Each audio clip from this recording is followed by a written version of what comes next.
Okay, so let's start with on the unit circle. Remember, we're only referring to 30, 60, 90 type triangles, even though we don't see a triangle drawn. But 30, 60, 90, you know, you'd have like a 30 degree and then a 60 degree. And then we do go 90, so you know there is no triangle when we draw a 90 degree. Or when we go out at 0 degrees, there's no triangle at 0. But it is an angle measure, right? 0 degrees is an angle. So then we have 30, 60, 90, 120, 150, 180, right? And we just keep going around 210, 240, 270, 300, 330, and then back to 360, right? That's angle measures. And they're creating 30, 60, 90 triangles, and then we have all the ratios thereof. And then we also, like I said, 0 degrees, 90 degrees, 180 degrees, 270 degrees, and back to 360. So that's part of the unit circle. Then the other part is, which I didn't draw in here, but I can right here, is you have this 45 degrees, right, up to 45, and another 45 gives us back to 90, and then a 45, and then a 45, and then a 45, a 45, 45, and then back to 360.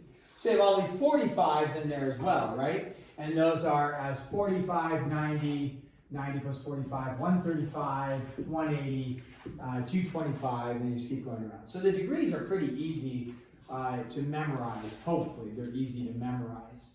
And you just go around the horn, and you can always just count 30, 60, 90, and then just keep going around, and then fill in the 45, 90, 135, and fill it out. The radians, okay, become a little bit more challenging just because we're not used to dealing with radians, and except like in basic, you know, whenever you dealt with the circumference of a circle and then in geometry.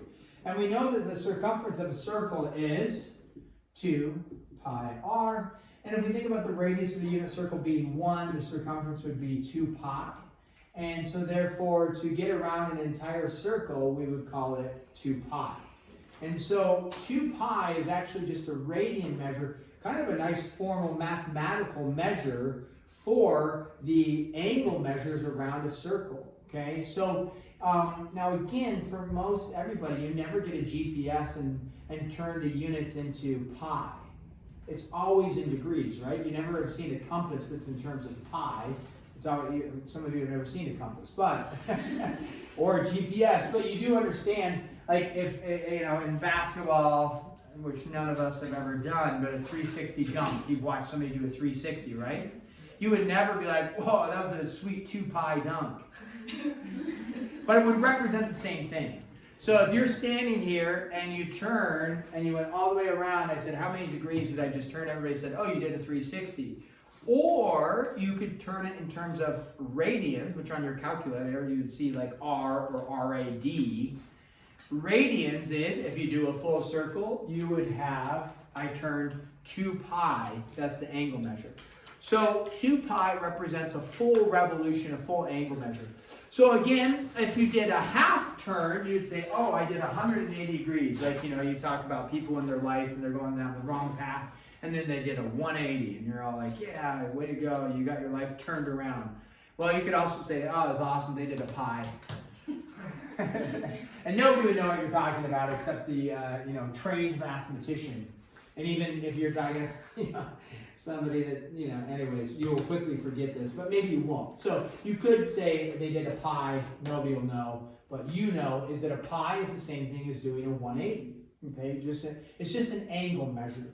Okay, so when we think about this then, let's start with this idea of 30 degrees, 60 degrees, so on and so forth, right? So I know that if I have 360 degrees total, okay, and if I'm going to split it up into 30 degree increments, that's maybe not the best, okay. So I have a 30 degree here, and let's say, just think of it like a pizza, and I'm going to cut a bunch of slices at 30 degrees. How many slices am I going to end up with? Well, it's actually really easy. You go 360 divided by 30 degrees, you end up with 12, right?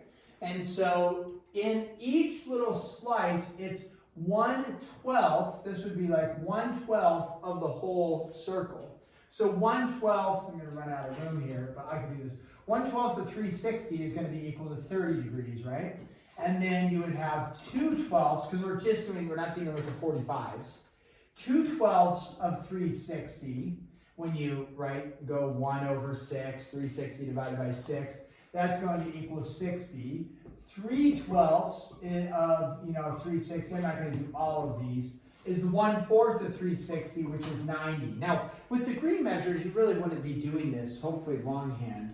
That would be taking way too long. You just memorize 30, 60, 90, 120, 150, 180, and just keep going around the horn, adding 30 degrees every time. But you are splitting up into 1/12 each time, right? And so that's a 12th, so that's 4/12, 5/12, 6/12, I'll write that one for us, of 360, right? And which would be 180. 7/12, 8/12, 9/12, 10/12, 11/12, and then finally 12/12 of 360, right? 12/12 of 360 is back to 360. So you're splitting this up into 12ths, if you will. Now, that's kind of a lot, like not a lot, but you're going 1/12, 2/12. There's actually an easier way to think about this is instead of splitting it up into 12ths of 360, if we think of it in terms of, let's just go half of a circle, if there's 12 portions in a full circle, how many portions are in a half circle? We'll just cut it in half. So there's 12 in the full, how many portions are in a half? A sixth. So now, but it's a sixth of not 360, but a sixth of 180. So I could say 1/12 of 360 gives me 30, or I could say 1/6 of 180. Well, what's 1/6 of 180? 180 divided by 6 is 30. And so I'm right back to the 30, which is what I want. So 1/6, 2/6, 3/6, 4/6, 5/6, and then 6/6, right, of 180 degrees would be 180. Then you just keep going. 7/6, you can go over. 8/6, 9/6, 10/6, 11/6, 12/6 of 180 is 12 over 6 is 2. 2 times 180 is 360. So it's easier actually to do it because there's less reducing. Meaning, like if I have 2 over 12, I got to reduce that to 1/6 and then take the full 360 divided by 1/6. It's smaller numbers just to do it out of 180. And you'll see when we do it with radians, it's a lot easier to memorize. So we can do the same thing with radians let's do this now in radians. So we're going to relate that, what we just did from degrees, we're going to talk about it in radians. So in radians, remember you start at 0 radians. We're not talking about degrees anymore. And if you wanted to do 100, I'll say 180 degrees, or actually if we go a full revolution, that's 360 degrees, or a full revolution is 2 pi. So you just have to, it's a whole new way of looking at an angle measure, okay? So it's in terms of 2 pi. Now mathematically it makes a lot of sense because circles are made up of pi's, right? There's a relationship with pi that comes from circles and the circumference of a circle. So it makes complete sense as a mathematician that you talk about angle measures in terms of pi. And typically, like going forward in like pre-calc and calc, they use radians a lot because it's mathematics and circles entail pi.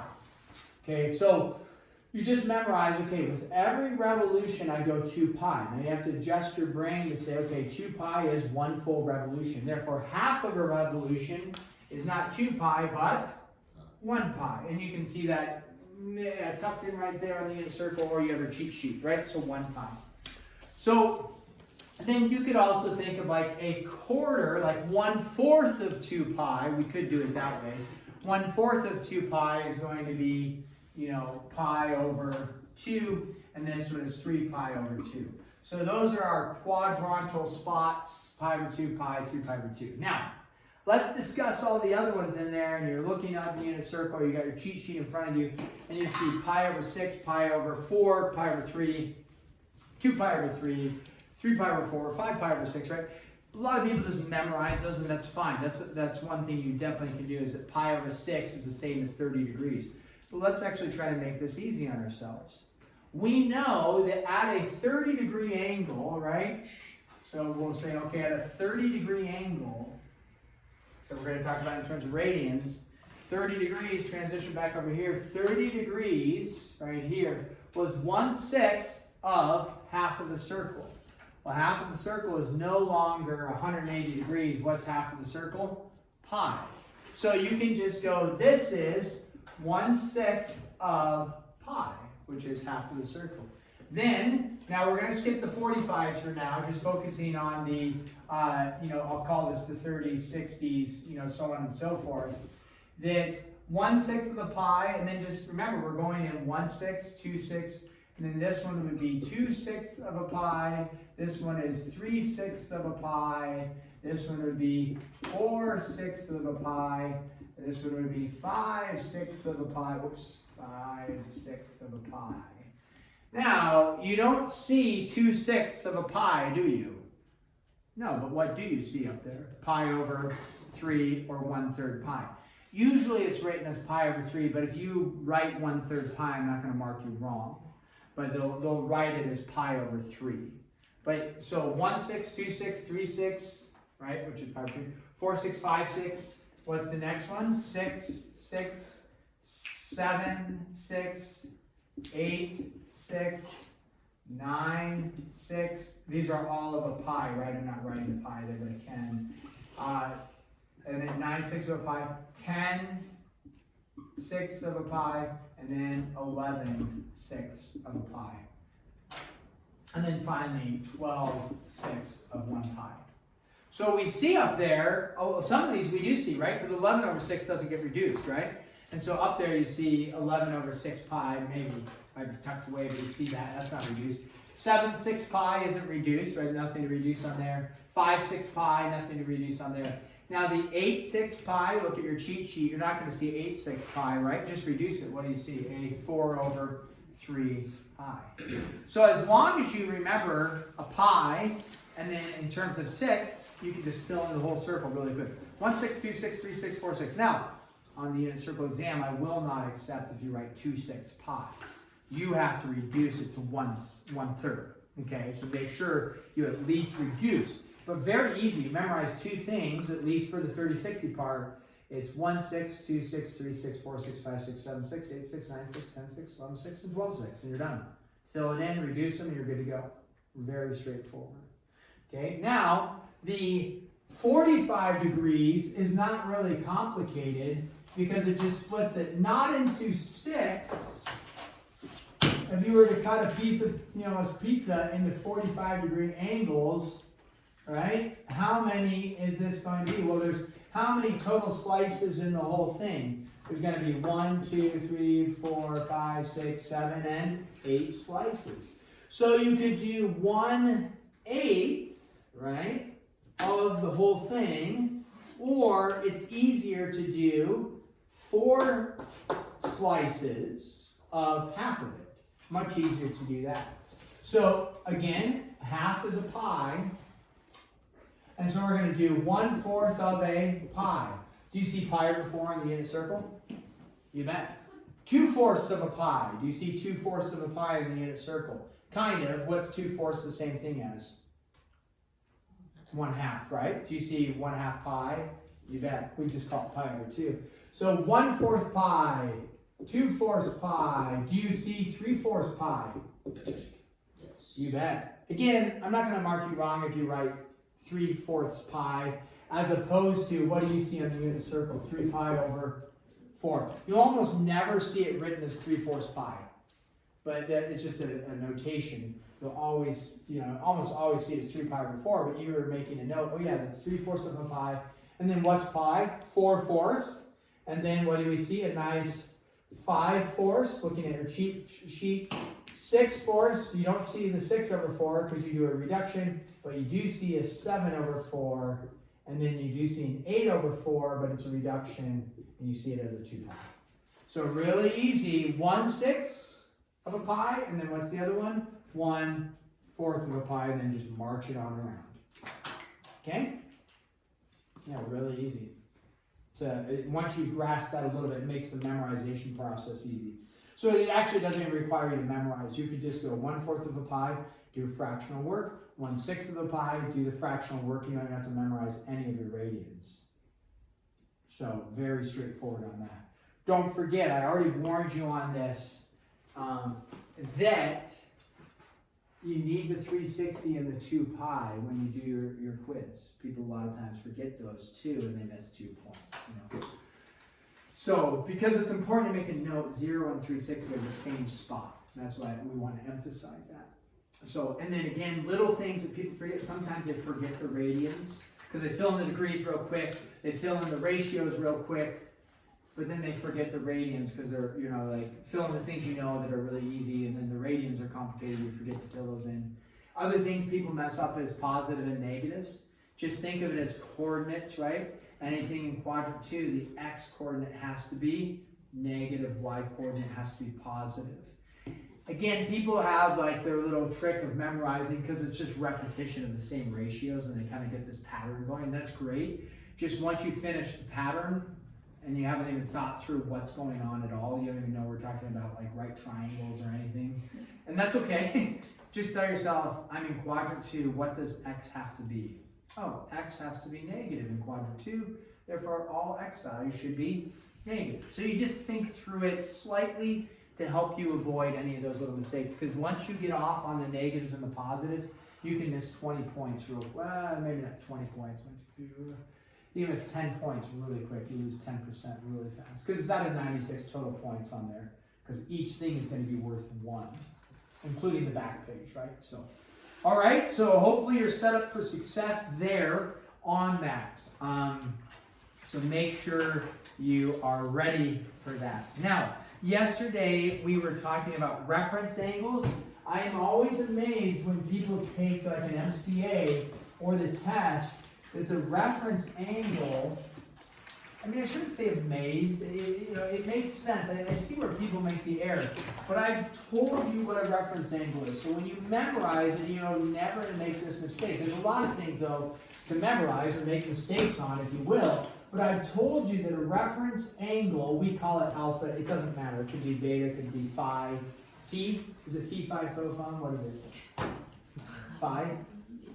Yeah. Phi. Is it phi? Yeah. Phi, okay. So whether it's alpha or phi or beta or x or z, it doesn't matter. They just traditionally call it alpha for the reference angle. We know a reference angle can only be acute. Acute angles are only between 0 and 90. So when we say do something in terms of its reference angle and you have something like 112 degrees, it's like, that's not an acute angle. Why would you put that? I don't know. If you memorize it, so just memorize. So let's do an example. Put in terms of reference angle. The other thing people, we'll do a couple things like this. So put in terms of its reference angle, let's go. This is a classic. Let's do the 100, negative 111 degrees. We'll slightly mix it up for the 112 example. So you'll just have an angle measure. Maybe they say theta equals negative 111, right? And they say, what's its reference angle for this, okay? What a lot of people do, I don't know about a lot, but a handful of people, they say, oh, it must be positive, so the reference angle alpha is equal to 111 degrees. And that's where it's like, no, it has to be acute, so don't write 111. That's wrong. It does change it to a positive, but it has to be acute. It has to be somewhere between 0 and 90. So we look at this, we say, okay, this is going to be wrong. Again, a little picture can be helpful. If I go on negative 111, we started talking about that yesterday, which way do I go? I go clockwise, right? So I went 90 and then I came over here. So that direction is negative 111 degrees. How do you find your reference angle? Your reference angle is always between the terminal side and the x-axis right here. So this is alpha right there. So if you went around this way, it would be a total of 180 degrees, right? But you only went 111 degrees, so how many degrees are left for alpha right there? Switch calculator. Understandable. It's 9:30 in the morning. It's too hard. 69. 69? Some people write negative 69 degrees. Do we understand why they write negative 69 degrees? You bet, because I'm going in a negative direction. They do, you know. But again, what is your reference angle? Always going to be acute. Can acute angles be positive? It could be a negative acute, but acute angles are always positive, always in quadrant 1. So you find that this is 60, that's the important part. This is 69 degrees. It is not a negative, it is a positive 69 degrees, okay? So Why don't you try this one, and you can try it on your own. Negative. Let's do another negative one because sometimes that messes with people a little bit. Why don't you find the reference angle for that? So kind of a bigger angle. So draw a little picture, follow it around, and see where you land. And then see what your support team next to you gives you. And then we'll go over that one in a second here.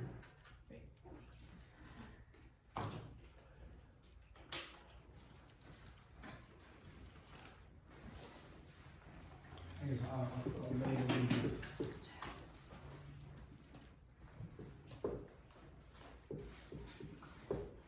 and then once you have that, go ahead and find the reference angle for this one, a little conversion part. Have the reference angle on number 3. Reference angle should be in terms of degrees minutes, okay? So it should be left as degrees minutes when you do the reference angle for them.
Okay, here we go.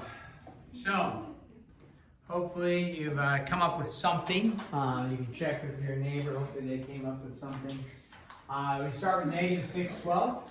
So we just go like this. And then negative 612, you go negative 360 degrees, right?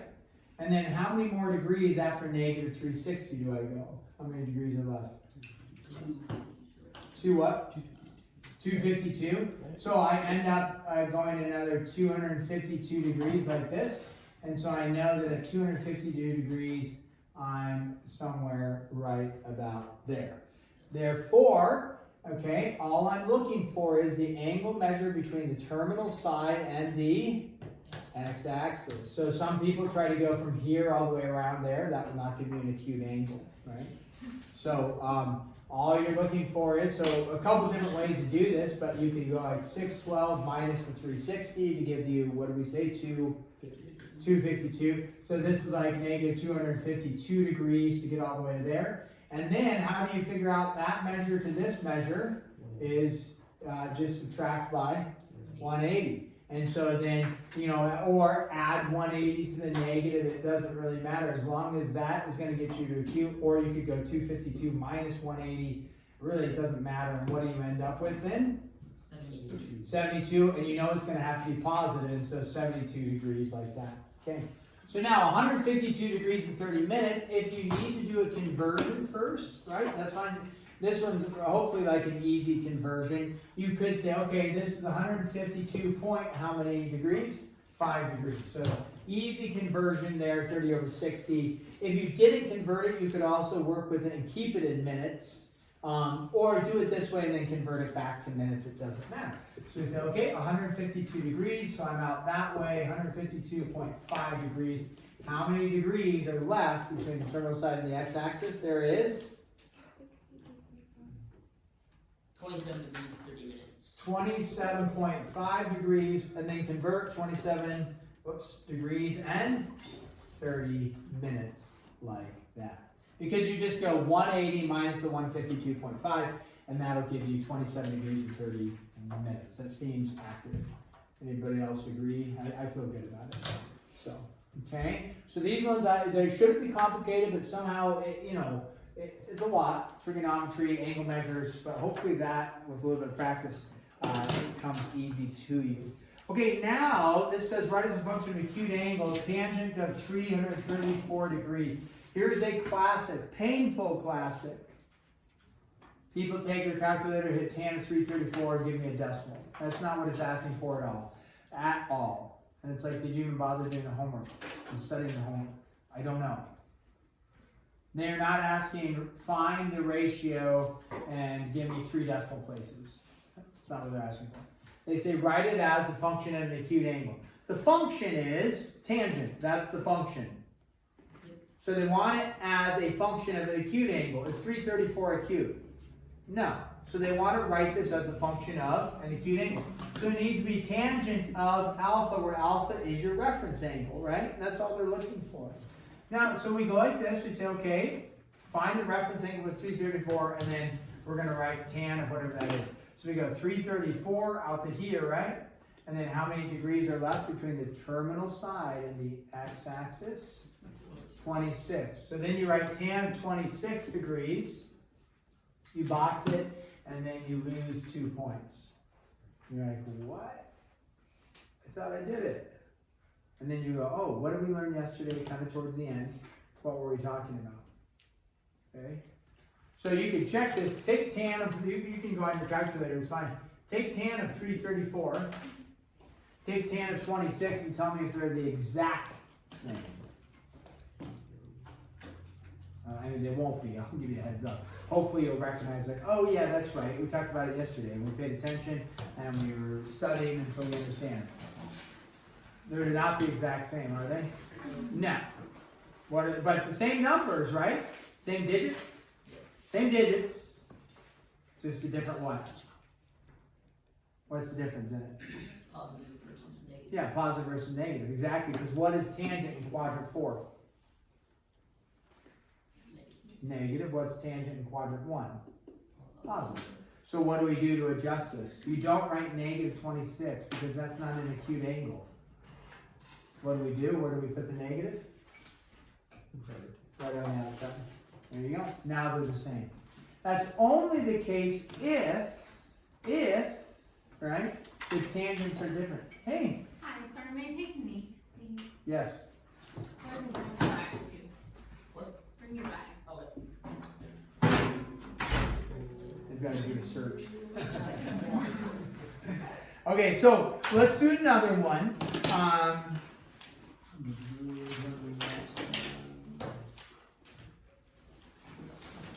Tan of 265. All right, tangent of 265 degrees. Okay? So same question. We want to write this as a function of an acute angle. Is 265 acute? No. So we need to write tangent of an acute angle. So figure out the acute angle.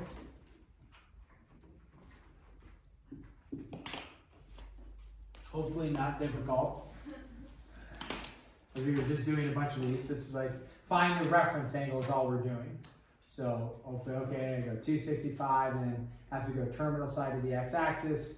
And so, people are using their calculators, and hopefully someday it would be non-calculator work for you because it's just 265 minus 180. And so it would be how many degrees? 85 degrees, right? Is that right? Yes. That's what people are getting. And then you're like, aha, nice try. Put a negative on it, box it, and call it good. And Jackson's like, no, don't do that. Because he is thinking through. What are you thinking through, Jackson? I agree. It's in quadrant 3. So. Yeah, it's in quadrant 3. Tangent is what in quadrant 3? Positive, because tangent, which you guys have been studying hard, is y over x.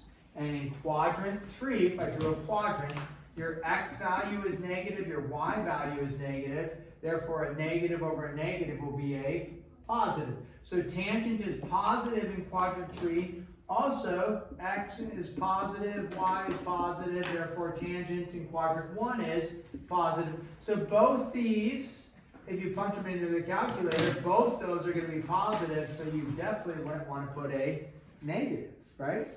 So you don't do that. All right.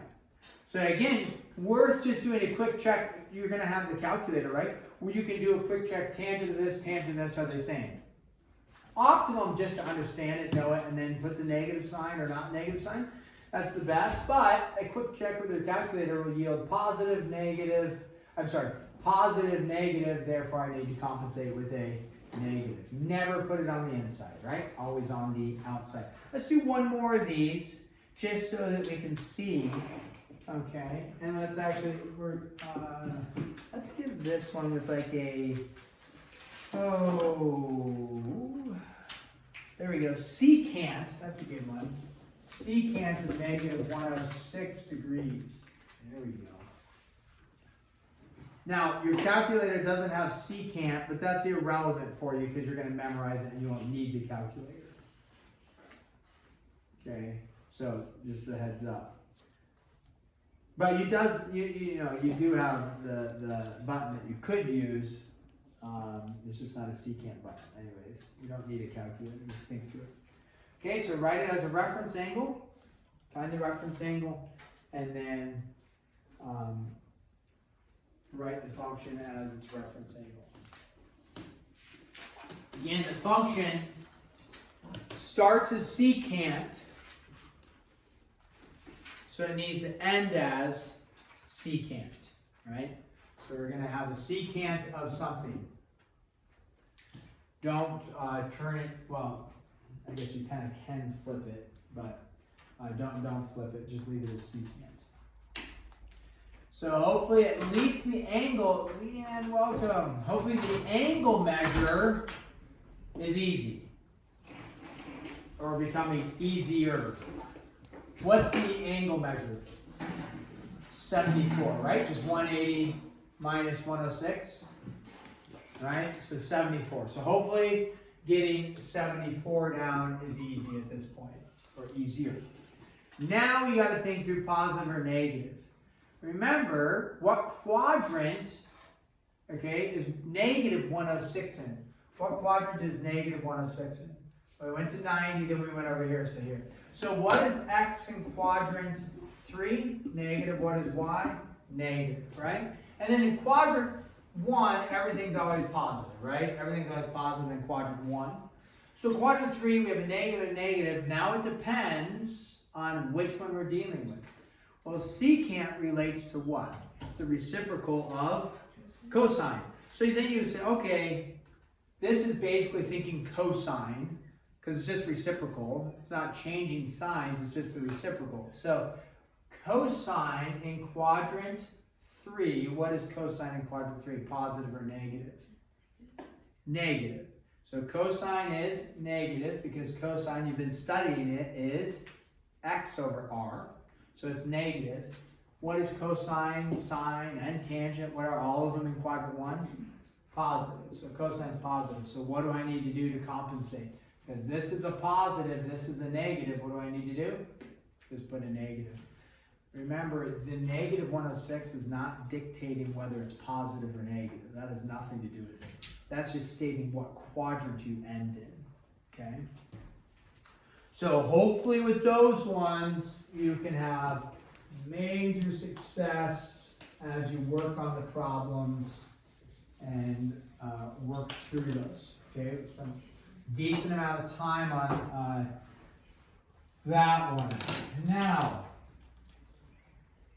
when they say find the exact value, there are a couple more examples here of the 6 trig functions. What they are referring to is anytime they say exact value, what they are going to give you, I mean, I can give you one that they don't give you, is, if they gave you, you don't need to write this, if they gave you 17 degrees and they wanted to find the exact values, yeah, so this is one they wouldn't give you. I'll show you what I mean by this. The 6 trig functions, hopefully you know them all. We did this for a couple days before. Sine, cosine, and tangent, those are your standard, and then the reciprocals thereof, right? So what they were stating is they do not want you to take your calculator, and type in 17. Because if you type in sine of 17 now, you'll just get a decimal that just keeps going. That's not exact. That's a decimal that keeps going. The only way to have an exact value is some sort of fractional format, okay, that shows this is the value. So sine of 17, it's going to be, some decimal is going to go on forever. They wouldn't give you that because that would be, well, I have to have my calculator, I have to type it in. Now, what if I gave you the sine of 30 degrees? You need a calculator to get that value. Some of you still will, but do you actually need one? For the amount of time I spent telling you about sine of 30 degrees, hopefully you're like, we know that one. What is it?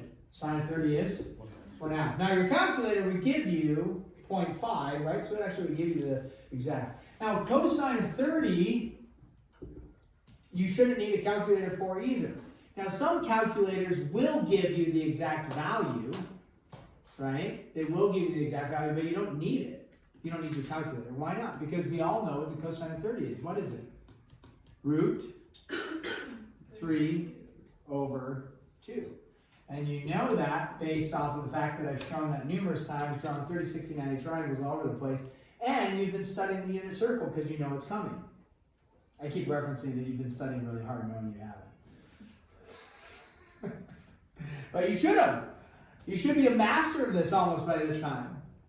This is day, 5 on this type of stuff? Day 4? Right? We've been hammering on this. So they will never ask for exact values of 17. They're only going to ask for exact values with, this is referring to unit circle measures. Okay? So is 17 a unit circle measure? No. You can look at the unit circle. You just look for degree measures that are in the unit circle or radian measures, which we don't deal with a whole lot in chapter 12. That would be chapter 13, which we may or may not get to. But they will not give you, hey, find 17 degrees. It'll be things like 30 degrees, 225 degrees, negative 60 degrees. Now you say negative 60, that's not on the unit circle. Or is it? Sure, where's negative 60 on the unit circle? We just go like this. We go, okay, if I went down 60 degrees, down 60 degrees, where would I end up at? This would be the same as, how many degrees? 300 degrees. Is 300 on the unit circle? You bet, because you're forming some 30, 60, 90 triangle right there. And so, yeah, it will be on there. So, they will never ask for 17. They'll only ask for unit circle values. So let's think through one. 240 degrees. Okay? Now, let's go calculator free. Again, some of your calculators will give you the exact value, other of your calculators will not. So let's just go calculator free and let's think through this. Okay, 240 degrees, where are we when we go 240 degrees? We go, okay, I want 180 degrees, right? And then, maybe I didn't want 240, I'm sorry. 270, no, I didn't want 240. I do want 240. 180 plus, there's 180 degrees. How many more degrees to get out to 240? 60 degrees, right? So I'd have to go 60, so I did want 240. So I've gone 60 degrees more. So when I think about the right triangle made, I just made a right triangle, it's a 60, then it's a 30, and then it's a 90. Now you take that picture, and maybe it looks a little confusing in the XY plane, but maybe we draw it over here and we draw it nice and big. We say, okay, here it is, here it is, here it is, here's 60 degrees, here's 30 degrees. What is again, the ratio will always work out for us, but what do we pick for like the R value for the radius or the hypotenuse value? What's the easiest thing to choose? 1 for the unit circle. So, okay, if this is 1, what do I know the shorter side is? If this is 1, what's the shorter side? How big? Half. But which direction am I going from the origin? Positive or negative? Negative. Okay, so it's a negative 1/2. And then we know the longer side compared to the shorter side is how much? Root 3 over 2. In which direction do I go? I go down, so it's a negative root 3 over 2 like that. And so now I've got my triangle made. And so now all I do is I fill in my sine of 240 degrees. And we say, okay, sine of 240 is the same thing as saying sine of 60 here. And you say sine is, because again, you've been studying, it's your y value over your r value, therefore sine is negative root 3 over 2. Also, if you have your unit circle really dialed in, you know at 240 is this value, sine and cosine, because it's on the unit circle. Cosine then is your, of 240 degrees, cosine is your, right, it's your x value over your r value, so it's a negative 1/2. And then tangent is not on the unit circle, but you know, tangent is your y value, root 3 over 2, divided by your x value. Now, you don't want to leave it like that, right? You want to flip and multiply, so it just ends up being root 3, a positive root 3. Okay? Now, once you have those three, hopefully you've been working with what is the reciprocal. So we already mentioned, I think, whichever one we did, secant relates to cosine. Cosecant of 240 is relating to the sine of 240. And so you say, oh, reciprocal, it's 2 over root 3, and then you need to reduce that, right? So it's 2 root 3 over 3, like that. You need to reduce it. And then secant of 240 is going to be negative 2. That's an easy one, because it's just reciprocal of cosine, so negative 2. And then cotangent of 240 is going to be 1 over root 3, right? So that's just going to be root 3 over 3 like that. Okay? So, again, that, if you memorize your unit circle, easily can find those and then do some quick work with just your y over your x to get to there. If you don't memorize your unit circle, then a quick picture like this is helpful to create the 30, 60, 90 and then work through the process there. Again, we've shown if you chose a radius of 10, it wouldn't matter because this would be 10, this would be negative 5, and then you'd have a negative 5 over 10, which is negative 1/2. So you can choose anything you want, just pick one is typically the easiest thing to do. Okay? You will have just a couple examples of looking at, we already talked about some of the ones that you'll need for like 90 degrees, 0 degrees, and what those values are. They'll have this, they say sine, okay, they'll have something like this, sine of theta is equal to negative 4/5, and then they tell you that theta has to be between 90 and 270 degrees. So what they want you to do is they want you to identify what quadrant is this ratio happening in, and then find the other 6 trig functions for this. And what they're testing you on is the positive negative aspect. So what we know is that between 90 and 270 degrees, so here's 90 degrees and then here's 270 degrees. So it's either quadrant 2 or quadrant 3, one of the two. Well, if it's sine, which it is, and it's negative, which quadrant does it have to fall in? This is where you've memorized. Sine is positive or negative in which quadrant, right? So sine is y over r, so you know y values are positive, y values are negative. So what quadrant is it going to fall in? 3. And then you would state, now I know I'm in quadrant 3, and I know that my y value was, if you were to draw a right triangle, we know my y value is negative 4, my r value is 5, and what is my x value going to be? A little Pythag theorem or understanding of Pythag triple, and that is negative 3 because you're going in a negative direction. And then you just fill in all your other trig functions from there, which we did, that was back in the previous section, finding the 6 trig functions based off of a triangle. Now you have to pay attention to the fact that this is a negative and this is a negative and write those, okay? So, There's a lot to cover. Make sure next week I won't give you the MCA or I won't give you the unit circle quiz on Tuesday. It's not happening Tuesday, so you don't have to worry about that. I would say Wednesday or Thursday of next week. Is anybody in track? I know there's some maybe track things next week. Chipper, you were? Yeah. I thought there was track meet Tuesday, Friday. Okay, so Wednesday or Thursday will work. Okay, so plan for a unit circle quiz Wednesday or Thursday. One of the two, it'll happen Wednesday or Thursday. Have a great Easter, guys.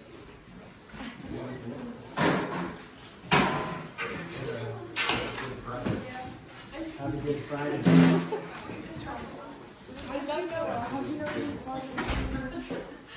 Because it's signed